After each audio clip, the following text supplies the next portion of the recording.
Ótimo. Primeiro, eu gostaria de agradecer a sua disponibilidade aí para a gente poder fazer essa live hoje, trazer um pouco dessa conversa para a pauta, principalmente da pauta dos consumidores do Sesco. Também queria agradecer o pessoal da Gazeta e do Sesco, que ajudaram a gente a organizar, o Wesley e o Demetrios, essa live hoje. E queria só brevemente falar sobre o Sesco, né, para quem estiver assistindo aí e não conhece, o Sesco é uma organização sem fins lucrativos, que nem a Abrace também. A gente trabalha, na verdade, para empoderar os consumidores, a gente trabalha em mais de 100 países, e o nosso trabalho é justamente dar voz para os consumidores nesses assuntos que criam polêmica e que são importantes para o debate da sociedade. Então, queria agora ouvir de você um pouquinho, para quem não conhece, o que é a Abrace, o que ela faz e um pouco da sua história, como é que você chegou e começou a fazer isso, a cannabis medicinal do Brasil. Aham. Bem, em 2013 eu perdi minha tia por um câncer e em 2014 a minha mãe apresentou similares sintomas. Era um problema no pulmão e ela sempre estava se internando. E eu tive a iniciativa de, da última internação dela, comprar maconha e fazer um óleo, né, já que eu imaginei que ela não ia, eu tive medo de perder a minha mãe. Então eu comprei maconha na rua mesmo e fui para casa. Ela tinha saído do hospital, o médico já tinha dado alta a ela e em casa ela não estava comendo, não estava tendo nenhuma resposta. Foi então que eu fiz o óleo na própria cozinha e ministrei o óleo a ela, né? Acho que foi no 5º dia que ela estava em casa já, ela já estava pedindo para ir tomar soro. E eu fiz o óleo e esperei esfriar e dei a ela, né? Com 1 hora, Fábio, ela se levantou e foi para a cozinha lavar os pratos, né? Eu escutei o barulho dos pratos e fui lá ver o que era. Ela estava lavando os pratos. Aí eu fiz uma foto, inclusive, mandei para minha irmã.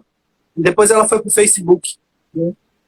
E dali para frente ela ganhou 5 quilos, mais ou menos, em um mês, né? Se alimentando melhor e com energia.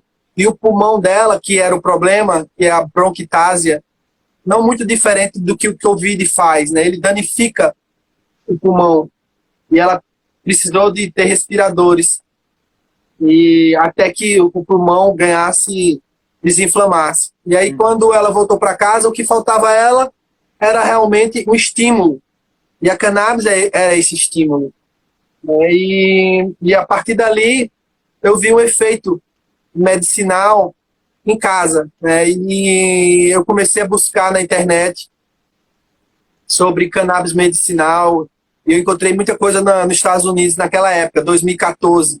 Eu encontrei uma empresa chamada HempMeds, que vendia o CBD, e o CBD estava sendo muito falado lá fora por causa do caso da Charlotte. E foi aí que eu despertei, consegui fazer um pedido da HempMeds, eles enviaram para o Brasil. Nessa mesma época, eu acredito que Catiele também, lá de Brasília, uma das primeiras mães, né, também estava importando. E a gente começou a fazer amizade, né? E aí a gente começou a se organizar nessa época em grupos, né? Daí a gente eu iniciei uma produção muito pequena, meio que pesquisa em casa. Testei nos pacientes de câncer. Eu só tinha ideia que cannabis era bom para câncer, até meados de 2014. Foi quando eu vi que também era bom para epilepsia. E como meu irmão é epilético, eu tive o interesse, né, maior, porque eu percebi que meu irmão poderia ter um benefício. Foi aí que eu importei o CBD, né? Eu sabia que o THC era bom para câncer, mas eu não tinha ideia que o CBD era bom para epilepsia. E aí eu consegui importar e recebi em casa, né? Testei em mim, né? Me acalmou bastante, não senti nenhum sintoma do THC. E a partir dali eu comecei a me apaixonar pelo tal canabidiol, né? E finalzinho de 2014, eu já estava com a produção de 10 garrafas por mês na minha cozinha. Quando foi, eu acredito que em março de 2015, a gente já estava importando, mais ou menos 300 pessoas importando. A gente estava comprando em um site que enviava para o Brasil. E muitos problemas, as pessoas reclamando de taxa de importação, reclamando de atraso, de demora, de devolução. Era um caos. E para completar o caos, veio o aumento do dólar, na época da Dilma, 2015. E aí a gente entrou em pânico, porque o que era R$ 1.200 passou para R$ 1.800, R$ 2.000, fora o imposto. Então, as mães se viram numa situação caótica. E eu já tinha feito um site chamado cannabisesperança.com.br. Eu coloquei as fotos das crianças que a gente estava ajudando. E dali foi um pulo, porque eu vi que as mães, elas contavam comigo, confiavam em mim. Eu já tinha cometido crime, então eu pedi a elas apoio para a gente registrar uma associação de pais e mães, e foi aí que nasceu a Abrace. Eu consegui registrar a Abrace em 2015, setembro, dia 15, e a gente fundou com a diretoria nacional. Uma mãe de São Paulo, que era presidente, a Josiane, que mais tarde conseguiu obter, foi a primeira no Brasil a conseguir autorização, que o Estado comprasse, né?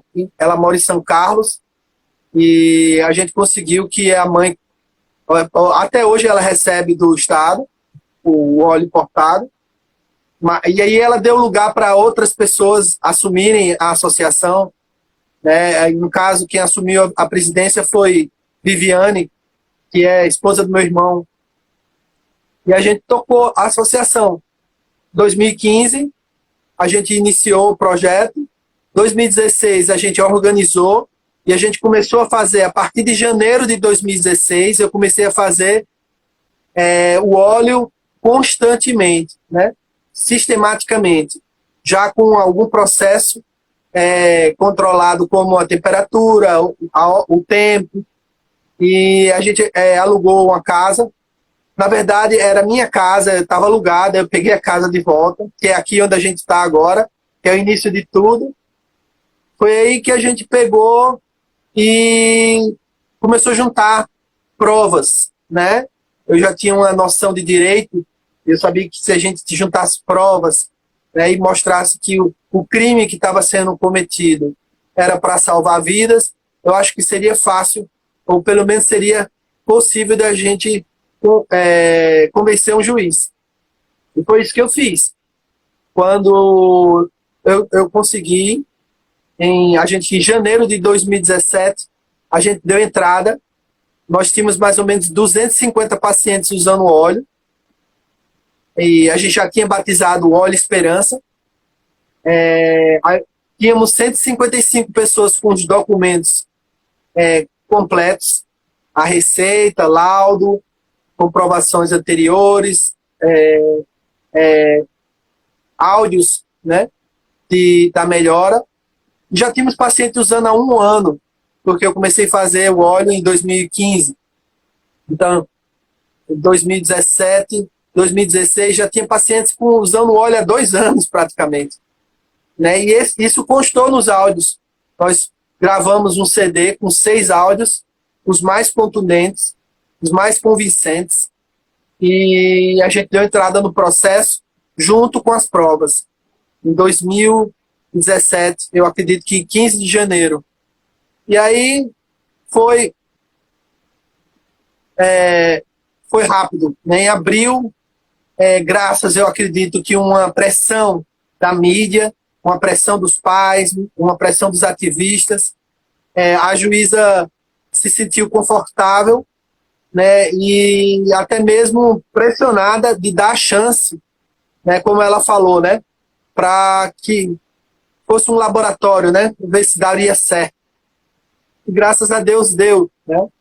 A gente obteve a liminar em abril de 2017 e começamos uma nova fase. Eu pude assinar a carteira dos funcionários, né? Inclusive a minha.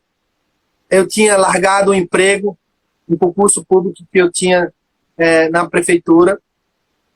A gente tinha já um horário fixo. Todo mundo chegava aqui de 8 horas e saía às 6.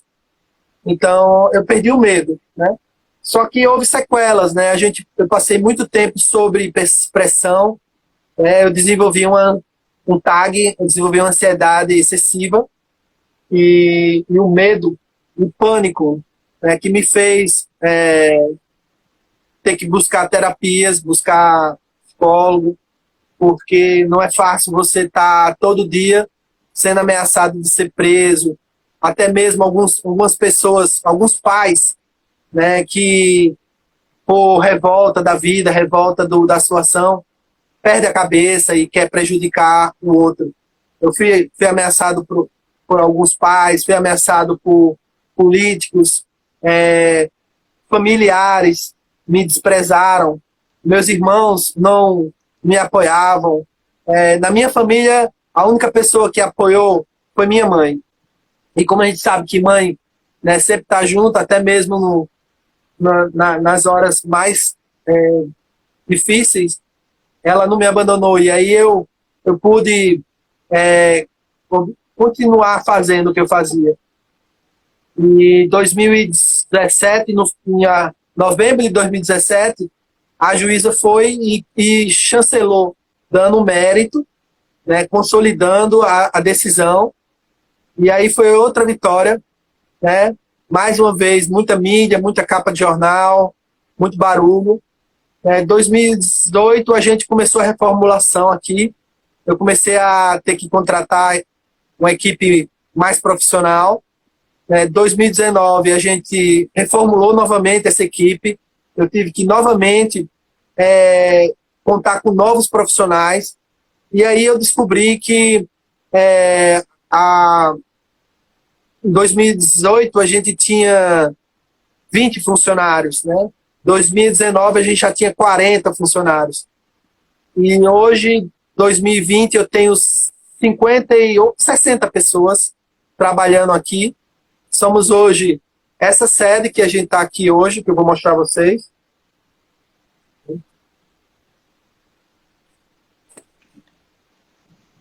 Hoje somos... deixa eu virar a câmera, melhor. Hoje somos essa sede, né, onde tem mais ou menos aqui 2.000 plantas. E temos uma outra próximo, que já vai chegar mais ou menos a 4.000, 5.000 plantas. Uhum. Em Campina Grande, a gente tem 2 sedes lá. Tem o dispensário de Campina Grande. E a gente acabou de contratar mais uma área. Eu acredito que em Campina Grande a gente chega a 4 hectares. Em João Pessoa não dá 1 hectare. É muito pequeno aqui. Mas aqui se tornou a base.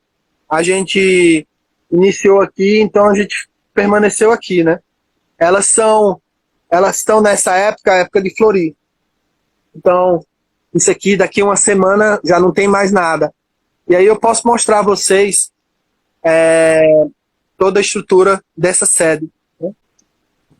Muito legal. A história de vocês, com certeza, é uma história muito linda. Como brasileiro, eu tenho muito orgulho de poder estar conversando com você agora sobre esse assunto. E você comentou no comecinho desse nosso bate-papo sobre o CBD, né, o óleo do canabidiol. Para quem está assistindo e que não sabe o que é o CBD, o princípio ativo, né, e o THC, qual é a diferença e principalmente qual é a diferença no uso para tratamentos diferentes ou para doenças diferentes? Isso. O canabidiol, ele permite que a gente trabalhe com doses altas, porque ele não tem um efeito psicoativo. Ele tem um efeito mais no corpo. O corpo fica chapado, né? Fica mais sensível, às vezes até mesmo uma espécie de desequilíbrio. A primeira coisa que a gente percebe são os ombros, né? Eles dão uma relaxada, né? E ele é muito ansiolítico. Então, permite que você diminua a sua ansiedade, você se concentre mais no seu trabalho, sua mão treme menos. Há relatos até de pessoas que têm sono. Já o THC, ele é mais psicoativo, ele dá mais energia, ele dá mais que a gente chama o efeito sedativo, né? O efeito o efeito que a gente chama psicoativo, né?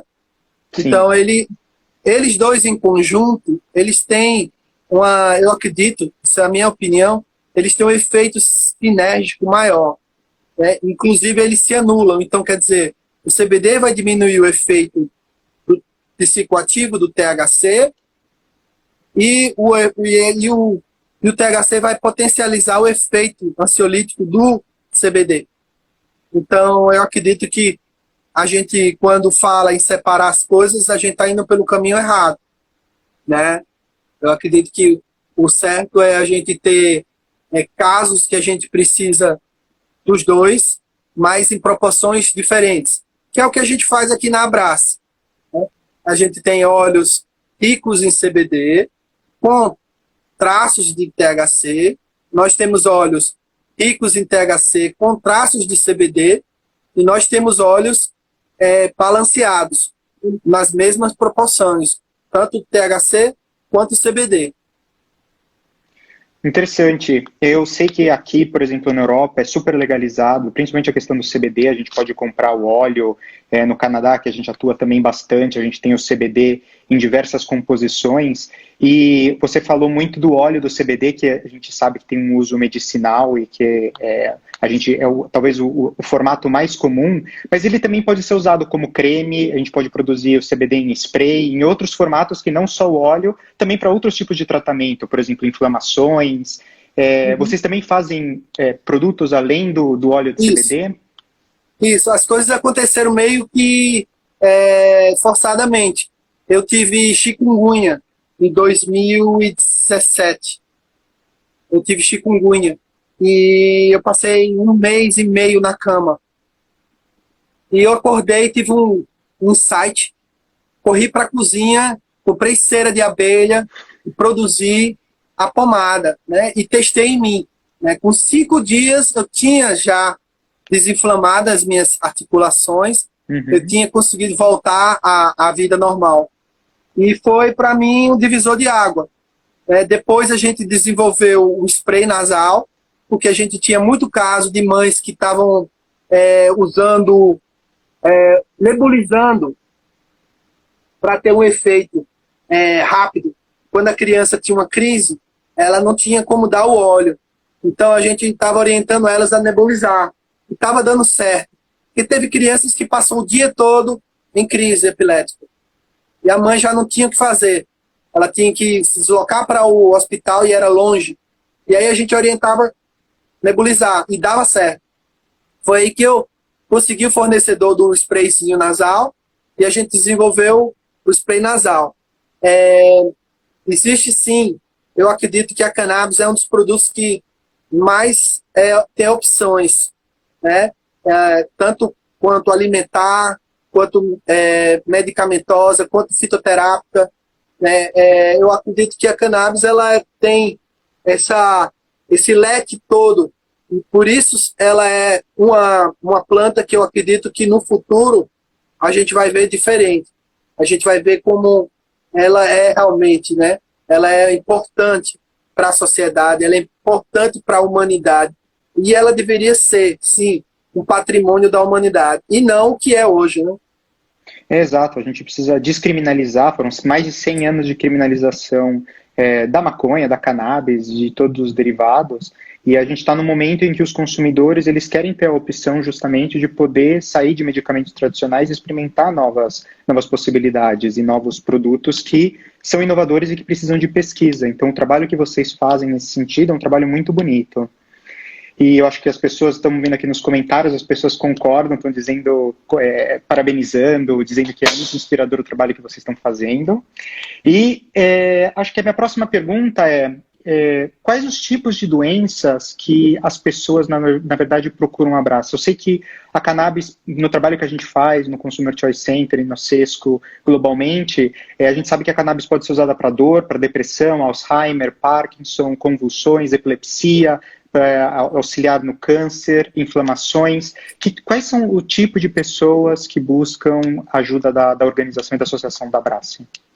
Bem, começamos com epilepsia, né, em 2015, mas logo, após uma matéria que teve na Globo, no Profissão Repórter, a gente fez com o pessoal de Parkinson. E aí teve muitos casos de Parkinson. Então, depois a gente fez uma matéria com autismo, e depois chegou muita gente de autismo. Depois a gente fez uma matéria de Alzheimer, e chegou muita gente de Alzheimer. Então, realmente, hoje a gente tem mais de 50 condições, eu não chamo doença. A gente aqui aprendeu que a maioria dessas são sintomas, né, de uma deficiência no sistema endocannabinoide. E a gente está vendo isso porque todas as doenças têm tido um benefício.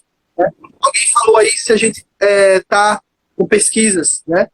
A gente hoje tem mais de 14 pesquisas em andamento. 3 aprovadas já pelo Conselho de Ética das universidades. A Abrace investe pesadamente em pesquisa, porque nossos recursos, como é no nosso estatuto, ele prevê que a gente deve investir em pesquisa e estamos fazendo isso. Tanto que a gente está fazendo a pesquisa agora com o Covid, com médicos, né, que estão testando, que estão no front, que estão sofrendo de ansiedade. Então, nós temos esse trabalho. Também estamos iniciando uma pesquisa aqui na UFPB, está em fase de preparação, testar os receptores do Covid, que é o ACE2, que é uma enzima que a gente acredita que ela seja o caminho de entrada para o Covid. E a gente está querendo provar que a cannabis ela inibe esse receptor. Então, por mais que a gente saiba os efeitos benéficos, é preciso que a gente pesquise e a gente utilize os meios que a sociedade, vamos dizer assim, acredita da forma que tem que ser, né? Tem que fazer pesquisa. Então, eu acredito que até 2021 a gente vai ter algumas respostas em relação às pesquisas que a gente já está encaminhando. A pesquisa dos médicos, que vai começar no próximo mês, ela termina em 6 meses. Então, acredito que em janeiro a gente já vai ter a resposta via pesquisa. Mas a gente sabe que, Fábio, que tem sido um divisor de águas na vida dessas famílias. Inclusive, a gente recebeu muitas pessoas com Covid-19. Alguns médicos nos procuraram, alguns pacientes nos procuraram, familiares de pacientes nos procuraram, e a gente teve que atender. E a resposta foi incrível. Foi incrível. Teve uma médica aqui em João Pessoa que ela estava entubada, no hospital da Unimed, ela estava no 25º dia. E ela começou o óleo, com 20 dias ela recebeu alta.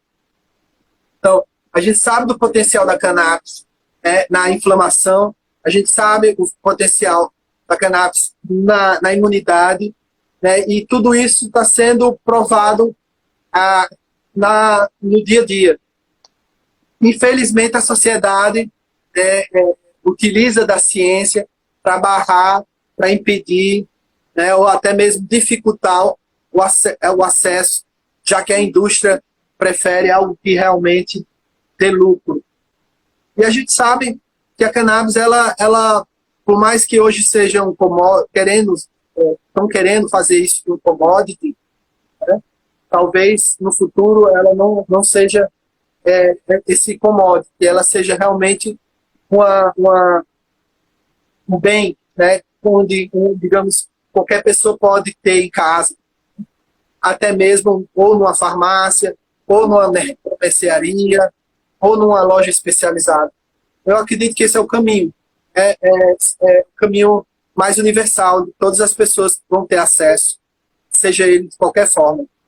Sim, para quem estiver curioso, eu vi que tem várias perguntas com relação às pesquisas. No site de vocês existem vários tipos de pesquisas que vocês fazem. Eu vi lá, por exemplo, algumas concluídas da eficácia do tratamento da cannabis, você também tem tratamento de Alzheimer, epilepsia. Então, vocês conduzem estudos em diversos tipos de sintomas ou diversas condições para poder ter essa informação, esse dado, para poder justamente provar a eficácia e tentar descriminalizar a cannabis, né? Então, quem tiver curioso pode entrar no site da Abrace, eles têm lá alguns Mas vocês têm algum resultado preliminar, algum número preliminar que mostre a eficiência ou o sucesso da campanha que vocês têm feito nos últimos anos? Não, as pesquisas a gente geralmente está observando o que a gente observa no dia a dia.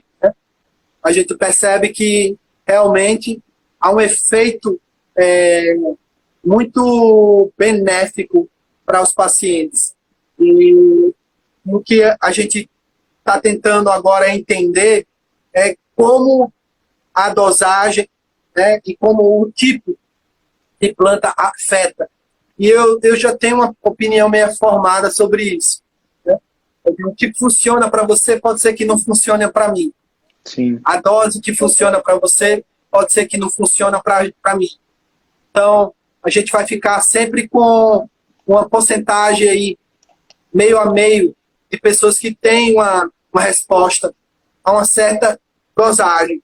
Porém, se aumentar ou se ajustar a dosagem, a gente percebe uma melhora. Então, é muito difícil você estudar, você fazer pesquisa com números fechados, né? Com ambientes, digamos, com limitações, como trabalha com os alopáticos. Então, se dizer que 300 miligramas é o ideal para Maria, pode ser que 300 miligramas de CBD não seja ideal para Antônio. Então, digamos, essa linha tênue de dosagem, ela é bem como a gente acredita que a natureza trabalha. Existe vários fatores que alteram e a gente não tem como dizer. Então, provavelmente os resultados das pesquisas vão mostrar um bom resultado, né? Digamos que 70%. Mas hoje eu percebo que para a gente obter 100% do resultado, a gente teria que estar ajustando a dose individual. Eu vi uma pesquisa da Epidiolex, na França. Uma das mães me mostrou o planejamento de dose. Durante 30 dias era todo igual. E ela, com uma semana, a filha dela começou a ter uma piora. E ela entrou em desespero, e ela me conhecia, ela morava em Portugal, mas fazia pesquisa na França. E ela me entrou, eu disse, olha, ajusta a dose, aumenta a dose. Elas, mas eu não posso ficar assim, eu estou participando da pesquisa. Então, a gente percebe que o viés da pesquisa, ela tende a ter uma eficácia boa, mas eu acredito que o tratamento em si, ele se mostra bem melhor quando você tem a flexibilidade para você ajustar as doses e seguir em frente. Sim. Outra pergunta que eu acho que as pessoas estão curiosas em saber é qual é a percepção dos médicos, na sua experiência, com relação a receitar cannabis no Brasil e utilizar esse tratamento para alguns tipos de condições? A gente tem, desde 2015, alguns médicos ativistas que abraçaram a causa, né, como o Dr. Eduardo Faberê, o Dr. Paulo Fleury, o Dr. Pedro Pierre, Eles são os pioneiros, mas de 2018 para 2019, acredito, quando Laí Ribeiro fez uma live no seu canal, acredito que foi dezembro de 2018. Foi, por isso. Então, aí a coisa se popularizou muito entre o meio dos médicos. Aí a gente parece que abriu a porteira dos médicos. E eu vejo hoje com bons olhos, né, a classe médica abraçando, porque eles mesmos estão sofrendo, né? Eles mesmos estão tendo condições, né, estão necessitando. Então, aparece muito médico que chega com ansiedade, alguns com sintomas de esclerose, outros com problema de câncer. Então, os médicos são humanos igual a gente. Então, a partir daí, eu acredito que as coisas estão mudando. Eu acho que, com a questão de tempo, já é tempo do Conselho Federal de Medicina, né, rever aquela resolução de 2014. E os conselhos regionais também ter mais uma participação. Nós recebemos o Conselho Regional de Medicina aqui na Abraço, recebemos o apoio, então eu acredito que é uma questão de tempo, mas a maior dificuldade que eu hoje percebo com os médicos é essa questão de acompanhar, essa questão da dosagem, essa questão de tá tendo que tatear nas dosagens, porque a classe médica ela está muito acostumada com miligramas, ela está muito acostumada de prescrever e só ver o paciente no retorno. E com cannabis a coisa é bem diferente. Eu acho que esse é o ponto principal onde eu acredito que no futuro a medicina vai ter que se ajustar. Ela perceber que cada pessoa é diferente e é preciso tatear as doses gradativamente, aumentando, né? E assim que chegar no ponto ótimo, o paciente pode permanecer. Então, essa orientação, ela não é muito difícil. Então, os pais procuram muito por auxílio de outras famílias, de outros pais, de outros casos, né?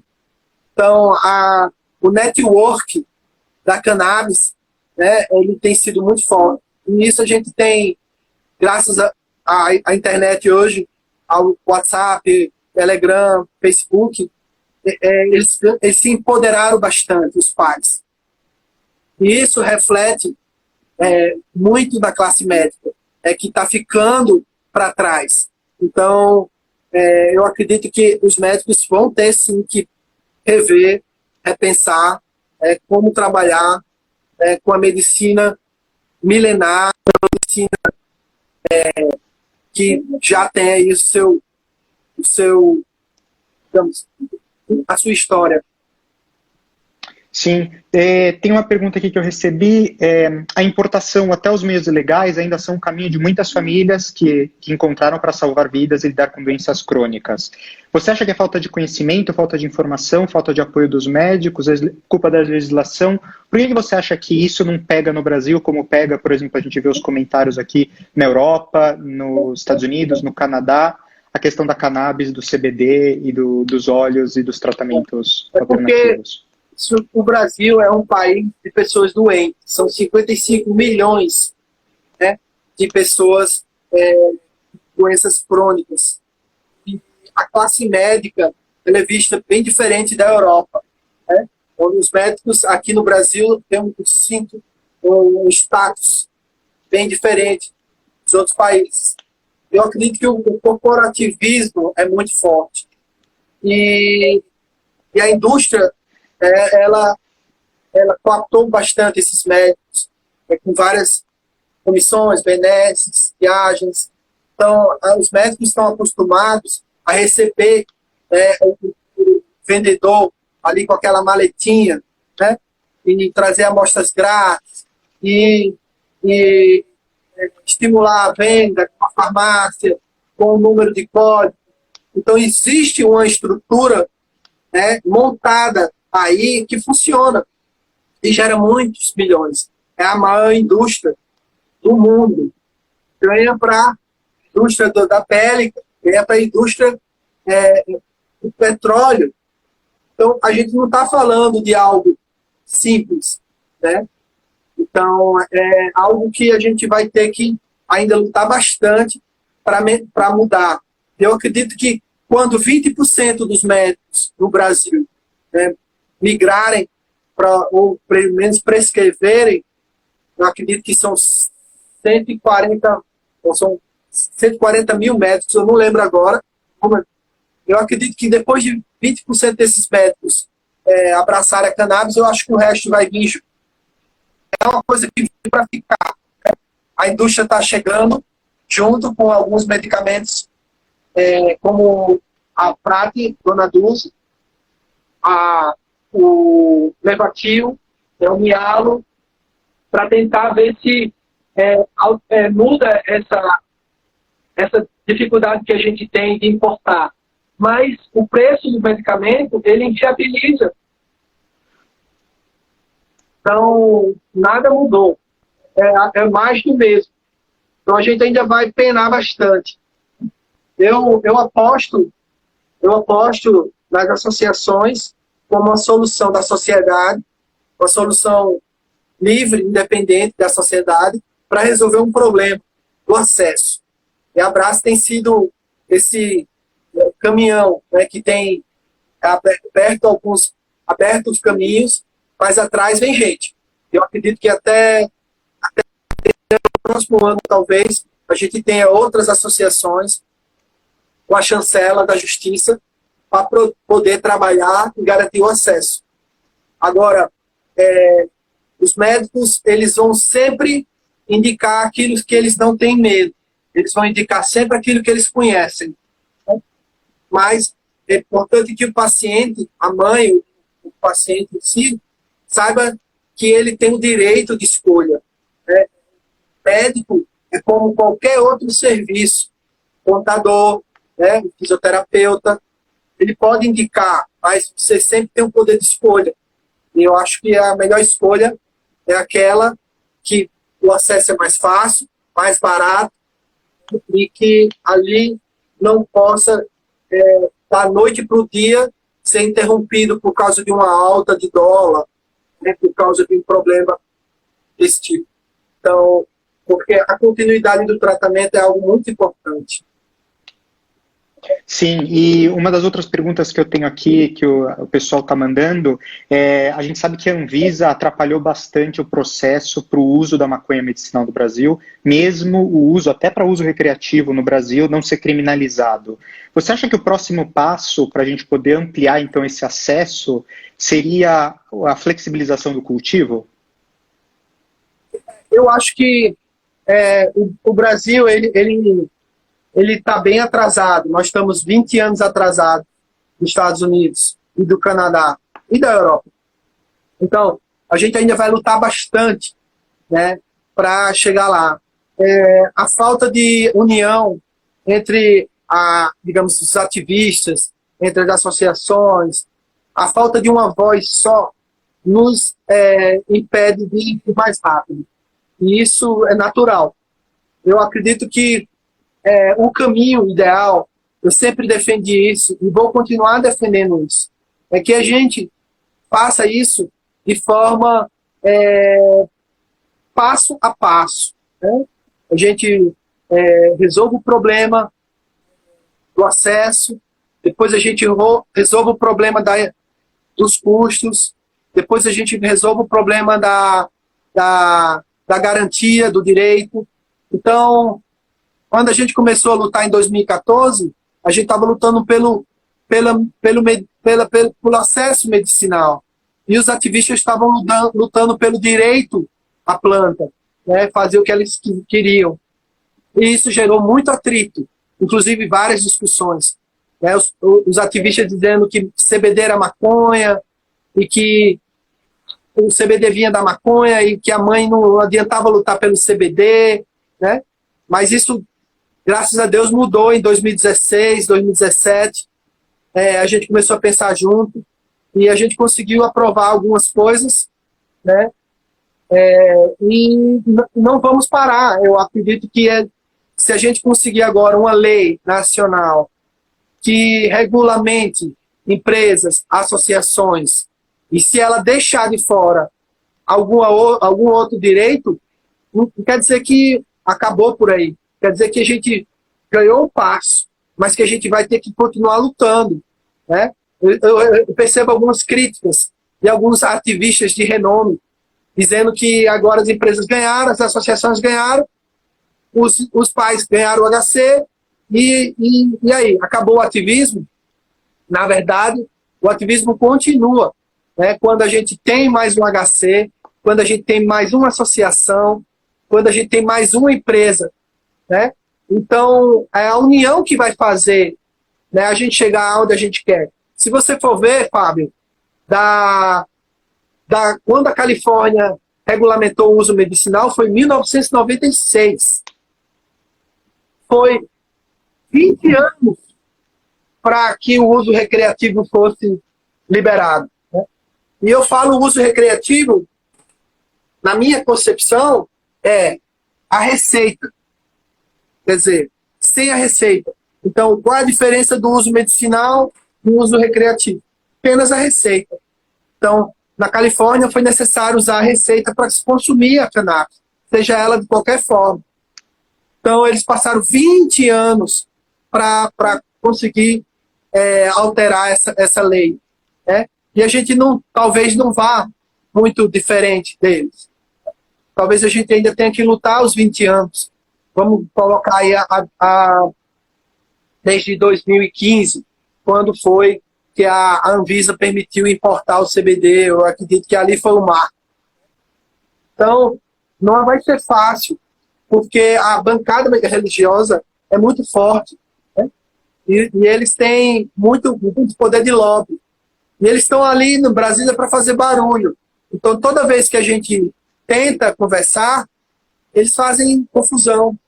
Então, várias iniciativas que a gente teve, como a SUG 8, como a lei da Marta Suplicy, todas elas foram praticamente destruídas, né, por um grupo de religiosos. Eu digo religiosos porque são apenas religiosos, não têm coração, não têm espírito, não têm empatia.